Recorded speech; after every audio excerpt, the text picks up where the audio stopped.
시청자 여러분 안녕하십니까? 복지TV 뉴스입니다. 서울시가 청년 중증장애인의 경제적 어려움 해소를 위해 전국 최초로 도입한 이름통장에 참여자를 모집합니다. 자세한 내용 화면으로 알아보겠습니다. 서울시 중증장애인 고용률이 전체 장애인 고용률과 전체 인구 대비 고용률에 비해 매우 낮고 중증장애인의 빈곤율이 34.5%에 달하는 것으로 밝혀졌습니다. 이에 따라 청년 중증장애인의 경제적 어려움과 미래의 불안감 해소를 위한 이름통장 참여자 1,000명을 신규로 모집합니다. 지난해 첫 발을 내디딘 이름통장은 서울시가 전국 최초로 청년 중증장애인의 미래 씨앗자금 형성을 돕기 위해 시행하는 제도입니다. 이름통장은 참여자가 3년간 매월 저축하면 서울시가 매월 15만 원씩 추가 적립해주는 방식으로 만기 시 최대 1,260만 원과 이자를 추가로 지급받습니다. 신청 자격은 가구원의 합산소득 인정액이 기준 중위소득 100% 이하인 091 기준 서울시 거주 만 15세 이상에서 34세 이하 청년 중증장애인입니다. 다만 신청자 본인이 생계의료급여 수급자이거나 신용 유의자인 경우는 신청 대상에서 제외되며 가구원 중 1명만 신청 가능합니다. 신청은 오는 26일까지 주소지 동주민센터를 직접 방문해 접수할 수 있습니다. 최종 참가자 발표는 오는 7월 말이며 합격자는 8월 초 약정식과 함께 저축을 시작하게 됩니다. 따스한 봄바람이 부는 4월입니다. 이러한 봄 기운 탓에 시도 때도 없이 졸리고 자꾸만 눈이 감기는 춘곤증 겪는 분들 많으실 텐데요. 춘곤증을 이겨내는 방법을 최지희 기자가 알아봤습니다. 나른한 오후가 되자 자꾸만 감기는 눈꺼풀. 이리저리 몸을 움직여봐도 쉽게 졸음을 쫓기 힘듭니다. 별 이유 없이 피곤하고 몸이 무거워지는 건 봄의 불청객, 춘곤증 탓입니다. 날이 풀리며 신진대사가 활발해지고 특히 3, 4월에는 계약이나 인사이동 등 신경 쓸 일이 많아 몸과 마음이 적응하는데 어려움을 겪기 때문입니다. 비축해 둔 에너지들이 많이 쓰이게 되고 여러 가지 수면이라든가 일상생활에도 변화가 오게 되면서 좀 더 피로감이 많이 느껴지고 식욕부진 같은 증상이 동반될 수 있습니다. 일주일에서 길게는 3주 안에 사라지는 것이 보통이지만 별것 아니라고 내버려뒀다가는 만성피로로 이어질 수 있습니다.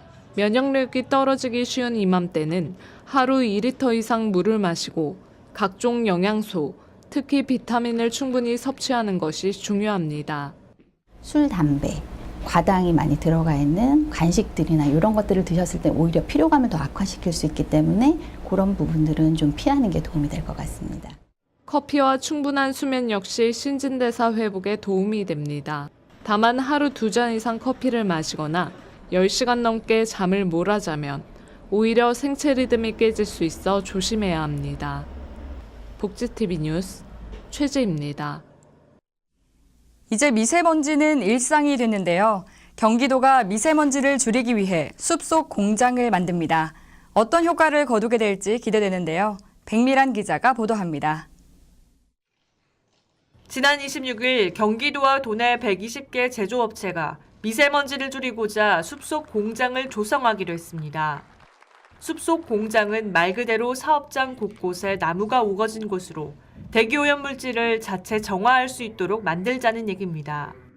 테라스 카페에서 커피도 마시고 담소를 나눌 수 있는 그런 공간을 조성하고요. 150m 길이의 힐링 산책로를 조성하여 종업원뿐만 아니라 지역 주민들도 상시 이용 가능하도록.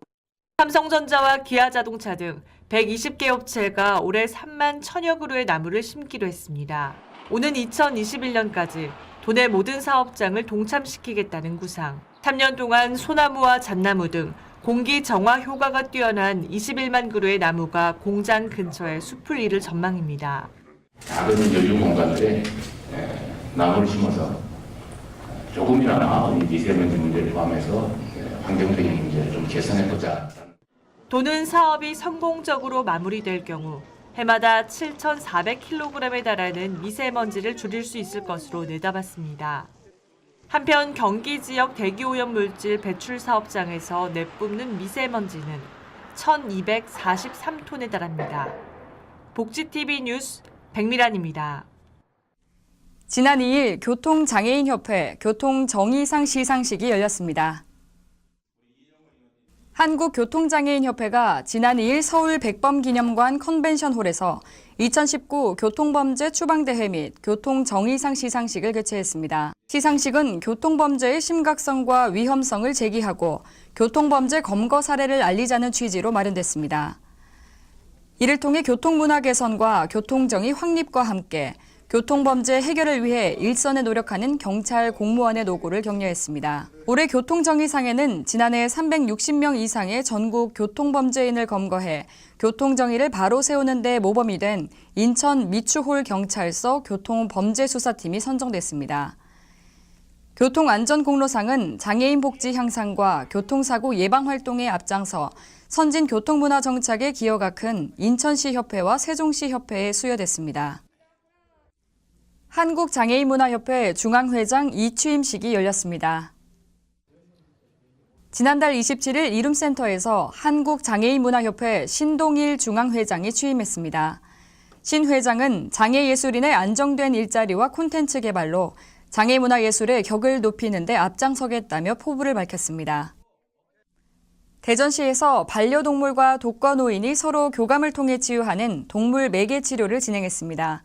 동물과 사람의 만남으로 심리적이고 신체적 도움을 받을 수 있다고 하는데요. 자세한 내용 박현희 기자가 전합니다. 동물과의 교감을 통한 매개치료, 생소한 이야기입니다. 대전시 동구 용운종합사회복지관에서는 반려동물과 독거노인 어르신들의 특별한 만남이 있었습니다. 동물행동 교정으로 유명한 이웅종 교수가 둥글게 봉사단을 이끌고 한국수자원공사 자원봉사자들과 이색적인 프로그램을 진행했습니다. 처음에는 재밌을까라는 생각이 더 걱정이 됐는데요. 막상 해보니까 할머니들이랑 할아버지들이랑 말하면서 친해지고 하니까 기분이 좋습니다. 독거 어르신들은 반려동물과 짝을 지어 다양한 프로그램을 진행했고 세족식, 장수사진 촬영 등 많은 봉사자들이 함께했습니다. 즐거운 마음으로 봉사자 여러분들이 많으시고 관계자분들이 많으시니까 그냥 편하게 즐기고 있어요. 1960년대부터 외국에서는 반려동물을 활용한 장애인 프로그램이 본격화되었습니다. 미국 소아정신과 전문의 레빈슨이 동물과 교감을 통한 의학적 치료 없이 자연 치유됨을 발견해 이를 적용한 사례가 동물 매개 치료라는 용어를 사용하게 되었습니다. 이 동물이라는 것이 하나 개입이 돼서 정서적으로 안정을 취할 수 있게끔 만들어주고 그 매개체를 통해서 자연스럽게 소통하면서 만들어간다고 보시면 됩니다. 반려동물 천만시대, 동물 매개 프로그램으로 독거 어르신들에게는 치매 예방과 운동 효과, 무엇보다 행복지수 향상을 위한 도움이 된다고 합니다. 이런 실제적 접근을 통해 사회적 문제 예방에 한층 더 다가서기를 기대합니다. 복지TV 뉴스 박현희입니다. 초록우산 어린이재단 대전 지역본부가 고액 후원자들을 초청해 헌액식을 열었습니다.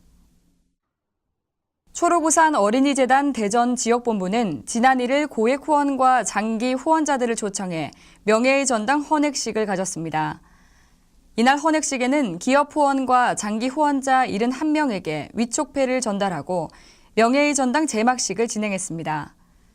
초록우산 어린이재단 대전 지역본부 후원자 그룹은 고액 후원자 그린노블클럽과 장기 후원자 그룹인 그린천사클럽이 있으며 점차 후원자들이 증가하고 있습니다. 전남 고흥군이 소록도 한센인들을 위해 헌신한 마리안느와 마가렛 두 간호사를 기리기 위한 나눔 연수원을 개관했습니다. 보도에 권혜영 기자입니다. 지난 27일 고흥군은 소록도 한센인들을 위해 평생을 헌신한 마리안누와 마가렛 두 간호사의 숭고한 봉사정신을 기리고 더 많은 봉사자를 양성하기 위해 나눔연수원을 건립했습니다. 2017년 10월 공사를 시작한 후 개관을 앞두고 있는 나눔연수원은 강의실, 식당, 마리안느 마가렛 전시관 등을 갖추고 전시관 2층에는 녹동항을 한눈에 바라볼 수 있는 공간도 들어섭니다. 고흥군은 한국가스안전공사, 대한간호협회, 국가인재개발원 등과 연수원 활성화 협약을 체결해 자원봉사자들을 지속적으로 발굴해 나가며 복지 향상에 힘쓰고 있습니다. 이곳은 잘 아시는 것처럼 오스트리아 간호사 마리안느와 마가렛께서 소록도에 오셔서 평생을 봉사하셨던 그런 곳입니다. 우리는 이분들의 희생과 그리고 봉사 정신을 잊지 않고 이곳에 연수원과 기념관을 건립하게 되었습니다. 그리하여 이분들의 뜻이 전 국민들과 함께 살아있고 또 우리 국민들이 함께 이곳에서 복지와 그리고 봉사와 나눔의 정신을 배우고 실천하고자 합니다. 개관식을 통해 고흥군은 남을 위한 배려와 헌신, 봉사와 나눔 정신이 전국적으로 확산되기를 바라며 나이팅게일 탄생 200주년에 맞춰 두 간호사의 노벨 평화상 추천을 위한 활동에 적극 나설 계획입니다. 소록도에서 한센인들을 위해 한평생 섬김의 삶을 살다가 편지 한 장만 남기고 떠나간 간호사 두 분의 봉사정신을 응원하며 고흥군의 앞으로의 행보를 기대해봅니다. 복지TV 뉴스 권혜영입니다. 전남 여수시가 맞벌이 부부의 육아 부담을 덜어주는 긴급 돌봄 어린이집을 운영합니다. 여수시가 지난달 28일 시립 안산 어린이집에서 아이 낳고 키우기 좋은 도시 조성을 위한 시장의 공약을 시행하기 위해 긴급 돌봄 어린이집 기념식을 열었습니다. 시는 맞벌이 부부의 육아 부담을 덜어주기 위해 생후 6개월 이상 12세 이하 아동을 대상으로 긴급 돌봄 어린이집을 운영합니다. 돌봄 어린이집 장소는 시립 안산 어린이집으로 교사 2명이 교대로 근무하며 저녁과 주말에 아이를 돌보지 못하는 가정은 별도 신청 없이 일일 최대 3시간 이내로 어린이집을 이용할 수 있습니다. 여성들을 몰래 촬영한 영상을 단체 대화방에 올린 유명 연예인부터 숙박업소 수십 곳에 몰래 카메라를 설치해 생중계한 일당까지 불법 촬영에 대한 시민들의 불안이 커지자 청주시가 화장실 불법 촬영 근절을 위한 민관경 합동 점검을 실시했습니다. 이재현 기자가 보도합니다. 소리를 통해 감지하고 불빛으로 불법 촬영 카메라를 탐색합니다. 지난 26일 청주 실내수영장 일원에서 화장실 불법 촬영 카메라 민관경 합동 점검이 실시됐습니다. 이날 청주시청 여성청소년과 청주시 시설관리공단, 충북지방경찰청, 충북지체장애인협회 청주시지회, 복지TV 충청방송 등 직업 및 장애인 민간인과 민관경에서 합동으로 20명이 참여했습니다. 청주시 여성청소년과에서 추진하는 불법 촬영 합동 점검반은 지난해 10월부터 실시돼 주 1회 6개소 특별관리구역을 상시 점검하며 매월 1회 이상 공중화장실과 공공청사를 수시 점검하고 있습니다. 이날 청주 실내수영장 앞에서 모여 불법 촬영 탐지 장비 교육을 실시한 후 실내수영장, 올림픽 국민생활관, 청주 롤러스케이트장, 청주체육관 등 일대를 중심으로 실내외 화장실과 탈의실을 집중 점검에 나섰습니다. 저희가 이제 자체적으로다가 점검하는 것 이외에 올해 이제 예산을 새로 편성을 해가지고요, 탐지 장비를 추가로다가 구입할 예정입니다. 그리고 저희가 이제 일부 보유하고 있는 장비가 있고요. 그래서 부상을 대여를 해드리고 자체적으로다가 이제 건물 관리인분이나 소유주분이 자체적으로 점검을 하시는 방향으로다가 저희가 정책을 수립하고 있습니다. 보통 이제 불법 촬영 카메라 범죄라는 것이 이제 여성 화장실을 대상으로다가 많이 이루어지고 있습니다. 근데 좀 요즘에 들어가지고 숙박시설 같은 데도 이제 남녀가 함께 있는 모습을 이렇게 불법적으로 촬영하는 부분들이 많기 때문에 저희 시에서 이제 그 탐지 장비에 대해서 무상으로 대여를 해드리고 있으니까 시민분들도 많이 이제 그거를 활용하셔가지고 점검 활동에 참여해 주셨으면 좋겠습니다. 불법 촬영 점검단은 청주시 화장실 불법 촬영 범죄 특별대책의 일환으로 추진되고 있으며 단속 후 적발 시 경찰에 바로 인계됩니다. 복지TV 뉴스 이재현입니다. 국내 베토벤을 양성하는 사회적 기업이 있습니다. 장애 예술가를 양성하고 다양한 무대를 꾸미고 있는 툴 뮤직을 백미란 기자가 만나봤습니다.